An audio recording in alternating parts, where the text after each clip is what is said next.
Okay, Coach. So can you tell us, after a few practices and stuff here in the spring, what are you really looking forward to on your first game coming up? We play in the end of February. We get on to Florida, a little bit warmer weather. Our guys have been really competitive on the field. We've got a great squad this year, even better than last year, which is what you're shooting for, always get better. So I'm really expecting us to go down to Florida, start off the season 2-0 and come home with some momentum going into, one more away game and then starting our conference schedule. Now, you weren't the head coach last year. Can you talk about, some differences between last year's team and this year's team? There's not too many differences as far as me being the head coach. I was associate head coach last year. This is my 7th year here coaching the program. 11th year at Lindenwood. I graduated from here. I'm an alumni of the team, so I know this team pretty well. Not too much has changed. I've been running the offense for 7 years now, so as far as that goes, not too much has changed. That's one of the bigger differences, I guess, is the roster. We've got 10 freshmen on the team right now, and I would say that's the biggest difference from last year. We only had one. And can you talk about some of your strengths, also the team's strengths, and what areas that need improvement maybe that you're seeing? Some of my strengths, like I said, it's offense. This is my 7th year coaching the offense, so I've kind of got a unique style of coaching, kind of a hybrid offense, I think. Team-wise, I think offense is going to be our strength. We returned so many guys offensively. Our leading scorer, we only graduated 2 starters offensively, so that's a huge strength of ours. An area to work on, maybe defense. We graduated 2 starters, but at the same time, I don't think it's too bad. We still have a captain, starting senior defenseman, starting goalie, and then we return our LSM, Graham Hossack, who was first team all-conference last year, and he's in my opinion the best LSM in the country at the Division II level, so that helps obviously too. You talked about the freshmen a little bit ago. Can you talk about some that you're especially excited for maybe?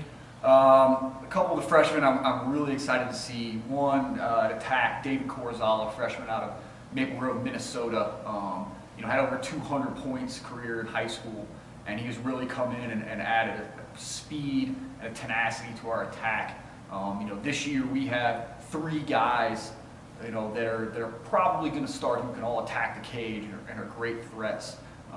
Another freshman, Connor Laird, Minto Cup champion out of the Junior A Whitby Warriors up in Canada.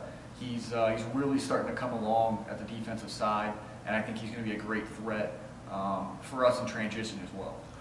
Can you talk about maybe this team or another team that you see in the ECAC that's a sleeper that's coming up, maybe to challenge for a championship? A sleeper at our conference, I'd have to say us. Last year we had such close games. We finished 5th, and only the top 4 teams going to the conference tournament. Lake Erie went to the national tournament. We lost them 16-15. So obviously we're right there. We lost to Mercyhurst 14-9. We gave a good game till the 4th quarter. So we're right there. We were right in those games. We had 1 bad quarter. So if we can put together 4 good quarters against those teams, I think we can beat anybody in our conference this year. That's the confidence I have in our team, and I'm pretty sure our team has that confidence in themselves as well. And kind of piggybacking off of that, what specifically do you see that you need to do to get into that top 4? Is there a certain different style, or is there a team you need to attack more? Like I said, last year in those games, we would have 1 bad quarter, and it really killed us. Our last game of the season, we were at Wheeling Jesuit last year, and it was between us and Wheeling to go to the conference tournament. We were tied for that final spot. We gave up 9 goals. We were scored 9-0 in the 2nd quarter. We came back and I think only lost by about 4, but that 1 quarter really killed us. We dug ourselves too deep. So in every game we had 1 bad quarter. So if we can put together 4 good quarters, there's not many teams in this country that can beat us, in my opinion. And some of the ECAC games maybe that you're looking forward to? Really all of them. Obviously Wheeling is here this year, and we really want to beat them. We have not beat them yet. They've beaten us twice in the past 2 years. Lake Erie's here. That's another one we're looking forward to with that 16-15 loss last year we had there. But obviously, probably everybody in the conference would say that Mercyhurst is the one you're looking forward to. They went to the national championship game last year. They're a powerhouse every year in Division II, so you can't help but look forward to that game because you knock them off and you put yourself on the map right away.